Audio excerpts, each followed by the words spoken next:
चौथा अध्याय। इसके उपरांत श्री कृष्ण महाराज बोले, हे अर्जुन, मैंने इस अविनाशी योग को कल्प के आदि में सूर्य के प्रति कहा था, और सूर्य ने अपने पुत्र मनु के प्रति कहा, और मनु ने अपने पुत्र राजा इक्ष्वाकु के प्रति कहा। इस प्रकार परंपरा से प्राप्त हुए इस योग को राजऋषियों ने जाना। परंतु हे अर्जुन, वह योग बहुत काल से इस पृथ्वी लोक में लोप हो गया है। वह ही यह पुरातन योग है। अब मैंने तेरे लिए वर्णन किया है, क्योंकि तू मेरा भक्त और प्रिय सखा है, इसलिए। तथा यह योग बहुत उत्तम और रहस्य अर्थात अति मर्म का विषय है। इस प्रकार भगवान श्री कृष्णचंद्र महाराज के वचन सुनकर अर्जुन ने पूछा, हे भगवान, आपका जन्म तो आधुनिक अर्थात अब हुआ है, और सूर्य का जन्म बहुत पुराना है, इसलिए इस योग को कल्प के आदि में आपने कहा था, यह मैं कैसे जानूं? इस पर श्री कृष्ण महाराज बोले, हे अर्जुन, मेरे और तेरे बहुत से जन्म हो चुके हैं, परंतु हे परंतप, उन सबको तू नहीं जानता है, और मैं जानता हूँ। मेरा जन्म प्राकृत मनुष्यों के सदृश नहीं है। मैं अविनाशी स्वरूप अजन्मा होने पर भी तथा सब भूत प्राणियों का ईश्वर होने पर भी अपनी प्रकृति को अधीन करके योग माया से प्रकट होता हूँ। हे भारत, जब जब धर्म की हानि और अधर्म की वृद्धि होती है, तब तब ही मैं अपने रूप को रचता हूँ अर्थात प्रकट करता हूँ, क्योंकि साधु पुरुषों का उद्धार करने के लिए और दूषित कर्म करने वालों का नाश करने के लिए तथा धर्म स्थापन करने के लिए युग युग में प्रकट होता हूँ। इसलिए हे अर्जुन, मेरा वह जन्म और कर्म दिव्य अर्थात अलौकिक है। इस प्रकार जो पुरुष तत्व से जानता है, वह शरीर को त्याग कर फिर जन्म को नहीं प्राप्त होता है, किंतु मुझे ही प्राप्त होता है। हे अर्जुन, पहले भी राग, भय और क्रोध से रहित अनन्य भाव से मेरे में स्थिति वाले शरीर मेरे शरण हुए बहुत से पुरुष ज्ञान रूप तप से पवित्र हुए मेरे स्वरूप को प्राप्त हो चुके हैं। क्योंकि हे अर्जुन, जो मेरे को जैसे भजते हैं, मैं भी उनको वैसे ही भजता हूँ। इस रहस्य को जानकर ही बुद्धिमान मनुष्यगण सब प्रकार से मेरे मार्ग के अनुसार बरतते हैं।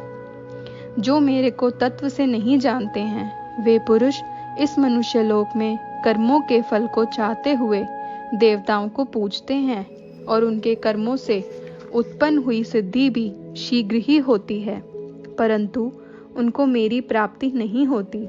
इसलिए तू मेरे को ही सब प्रकार से भज। हे अर्जुन, गुण और कर्मों के विभाग से ब्राह्मण, क्षत्रिय, वैश्य और शूद्र मेरे द्वारा रचे गए हैं। उनके कर्ता को भी मुझे अविनाशी परमेश्वर को तू अकर्ता ही जान, क्योंकि कर्मों के फल में मेरी स्पृहा नहीं है, इसलिए मेरे को कर्म लिपायमान नहीं करते। इस प्रकार जो मेरे को तत्व से जानता है, वह भी कर्मों से नहीं बंधता है, तथा पहले होने वाले मुमुक्षु पुरुषों द्वारा भी इस प्रकार जानकर ही कर्म किया गया है। इससे तू भी पूर्व जोंदा द्वारा सदा से किए हुए कर्म को ही कर। परंतु कर्म क्या है और अकर्म क्या है, ऐसे विषय में, इस विषय में बुद्धिमान पुरुष भी मोहित होते हैं। इसलिए मैं वह कर्म अर्थात कर्मों का तत्व तेरे लिए अच्छी प्रकार से कहूँगा, कि जिसको जानकर तू अशुभ अर्थात संसार बंधन से छूट जाएगा।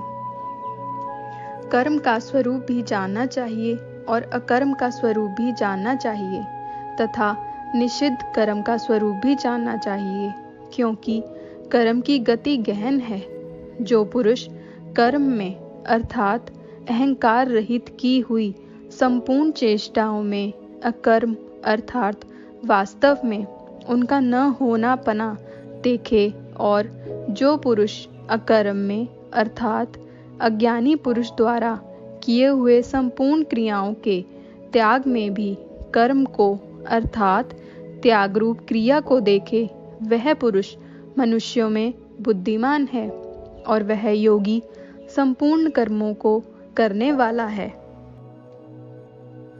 हे अर्जुन, जिसके संपूर्ण कार्य कामना और संकल्प से रहित हैं, ऐसे उस ज्ञान रूप अग्नि द्वारा भस्म हुए कर्मों वाले पुरुष को ज्ञानी जन भी पंडित कहते हैं। जो पुरुष सांसारिक आश्रय से रहित सदा परमानंद परमात्मा में तृप्त है, वह कर्मों के फल और सग्न अर्थात कर्तृत्व अभिमान को त्याग कर कर्म में अच्छी प्रकार बरतता हुआ भी कुछ भी नहीं करता। जीत लिया है अंतःकरण और शरीर जिसने, तथा त्याग दी है संपूर्ण भोगों की सामग्री जिसने, ऐसा आशा रहित पुरुष केवल शरीर संबंधी कर्म को करता हुआ भी पाप को नहीं प्राप्त होता है। अपने आप जो कुछ आप प्राप्त हो उसमें ही संतुष्ट रहने वाला और हर्ष शोक आदि द्वंद्वों से अतीत हुआ तथा मत्सरता अर्थात ईर्ष्या से रहित सिद्धि और असिद्धि में स्मत्व भाव वाला पुरुष कर्मों करके भी नहीं बंधता है, क्योंकि आसक्ति से रहित ज्ञान में स्थित हुए चित्त वाले यज्ञ के लिए आचरण करते हुए मुक्त पुरुष के संपूर्ण कर्म नष्ट हो जाते हैं। उन यज्ञ के लिए आचरण करने वाले पुरुषों में से कोई तो इस भाव से यज्ञ करते हैं कि अर्पण अर्थात शत्रुवादिक भी ब्रह्म है और हवि अर्थात हवन करने योग्य द्रव्य भी ब्रह्म है और ब्रह्म रूप अग्नि में ब्रह्म रूप कर्ता के द्वारा जो हवन किया गया है वह भी ब्रह्म ही है।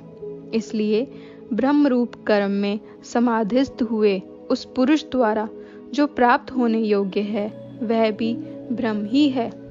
और दूसरे योगी जन देवताओं के पूजन रूप यज्ञों को ही अच्छी प्रकार उपासते हैं अर्थात करते हैं, और दूसरे ज्ञानी जन पर ब्रह्म परमात्मा रूप अग्नि में यज्ञ के द्वारा ही यज्ञ को हवन करते हैं।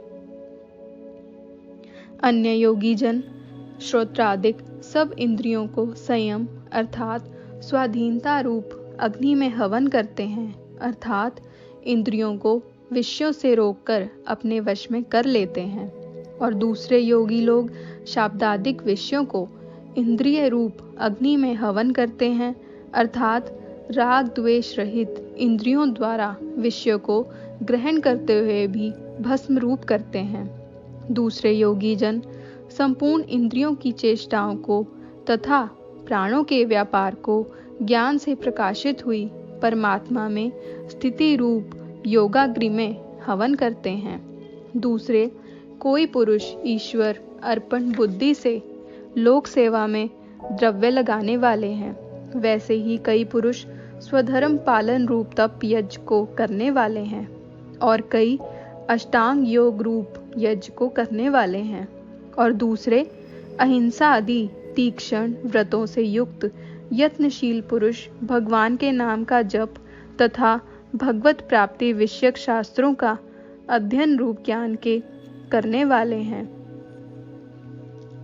दूसरे योगी जन अपान वायु में प्राण वायु को हवन करते हैं, वैसे ही अन्य योगी जन प्राण वायु में अपान वायु को हवन करते हैं तथा अन्य योगी जन प्राण और अपान की गति को रोककर प्राणायाम के परायण होते हैं। दूसरे नियमित आहार करने वाले योगी जन प्राणों को प्राणों में ही हवन करते हैं। इस प्रकार यज्ञों द्वारा नाश हो गया है पाप जिनका, ऐसे यह सभी पुरुष यज्ञों को जानने वाले हैं। हे कुरुश्रेष्ठ अर्जुन, यज्ञों के परिणाम रूप ज्ञानामृत को भोगने वाले योगी जन सनातन पर ब्रह्म परमात्मा को प्राप्त होते हैं, और यज्ञ रहित पुरुष को यह मनुष्य लोक भी सुखदायक नहीं है। फिर परलोक कैसे सुखदायक होगा? ऐसे बहुत प्रकार के यज्ञ वेद की वाणी में विस्तार किए गए हैं। उन सब को शरीर, मन और इंद्रियों की क्रिया द्वारा ही उत्पन्न होने वाले जान। इस प्रकार तत्व से जानकर निष्काम कर्म योग द्वारा संसार बंधन से मुक्त हो जाएगा। हे अर्जुन, सांसारिक वस्तुओं से सिद्ध होने वाले यज्ञ से ज्ञान रूप यज्ञ सब प्रकार श्रेष्ठ है, क्योंकि हे पार्थ, संपूर्ण यावन मात्र कर्म ज्ञान में शेष होते हैं, अर्थात ज्ञान उनकी पराकाष्ठा है। इसलिए तत्वों को जानने वाले ज्ञानी पुरुषों से भली प्रकार दंडवत प्रणाम तथा सेवा और निष्कपट भाव से किए हुए प्रश्न द्वारा उस ज्ञान को जान। वे मर्म को जानने वाले ज्ञानी जन तुझे उस ज्ञान का उपदेश करेंगे कि जिसको जानकर तू फिर इस प्रकार मोह को प्राप्त नहीं होगा। और हे अर्जुन, जिस ज्ञान के द्वारा सर्वव्यापी अनंत चेतन रूप हुआ अपने अंतर्गत समृष्टि बुद्धि के आधार संपूर्ण भूतों को देखेगा और उसके उपरांत मेरे में अर्थात सच्चिदानंद स्वरूप में एक ही भाव हुआ सच्चिदानंद में ही देखेगा। यदि तू सब पापियों से भी अधिक पाप करने वाला है तो भी ज्ञान रूप नौका द्वारा निसंदेह संपूर्ण पापों को अच्छी प्रकार तर जाएगा। हे अर्जुन, जैसे प्रज्वलित अग्नि ईंधन को भस्ममय कर देता है, वैसे ही ज्ञान रूप अग्नि संपूर्ण कर्मों को भस्ममय कर देता है। इसलिए इस संसार में ज्ञान के समान पवित्र करने वाला निसंदेह कुछ भी नहीं है। उस ज्ञान को कितने ही काल से अपने आप समत्व बुद्धि रूप योग के द्वारा अच्छी प्रकार शुद्धांतकरण हुआ पुरुष आत्मा में अनुभव करता है। हे अर्जुन, जितेंद्रिय तत्पर हुआ श्रद्धावान पुरुष ज्ञान को प्राप्त होता है। ज्ञान को प्राप्त होकर तत्क्षण भगवत प्राप्ति रूप परम शांति को प्राप्त हो जाता है। हे अर्जुन, भगवत विषय को न जानने वाला तथा श्रद्धा रहित और सशंत्य युक्त पुरुष परमार्थ से भ्रष्ट हो जाता है। उनमें भी संशय युक्त पुरुष के लिए तो न सुख है और न यह लोक है न परलोक है, अर्थात यह लोक और परलोक दोनों ही उसके लिए भ्रष्ट हो जाते हैं। हे धनंजय, स्मत्व बुद्धि रूप योग द्वारा भगवद अर्पण कर दिए हैं संपूर्ण कर्म जिसने, और ज्ञान द्वारा नष्ट हो गए हैं सब संशय जिसके, ऐसे परमात्म परायण पुरुष को कर्म नहीं बांधते हैं। इससे हे भरतवंशी अर्जुन, तू समत्व बुद्धि रूप योग में स्थित हो और अज्ञान से उत्पन्न हुए हृदय में स्थित इस अपने संशय को ज्ञान रूप तलवार द्वारा छेदन करके युद्ध के लिए खड़ा हो। इति श्रीमद् भगवद गीता रूपी उपनिषद एवं ब्रह्म विद्या तथा योग शास्त्र विषयक श्री कृष्ण और अर्जुन के संवाद में ज्ञान कर्म संन्यास योग नामक चौथा अध्याय समाप्त होता है। राधे राधे।